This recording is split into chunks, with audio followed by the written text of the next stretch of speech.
في خرجة فريدة من نوعها خصصت لجنة تنظيم مونديال قطر هدايا خاصة بالمشجعين الذين سيحضرون حفل افتتاح كأس العالم 2022.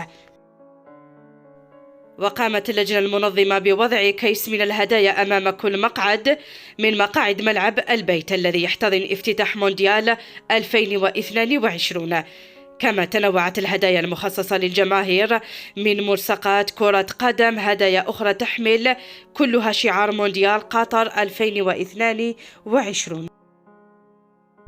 يأتي هذا قبل ساعات قليلة عن انطلاق حفل افتتاح مونديال 2022 المقرر اليوم الأحد، والذي تليه المباراة الافتتاحية التي ستجمع منتخب قطر بالإكوادور.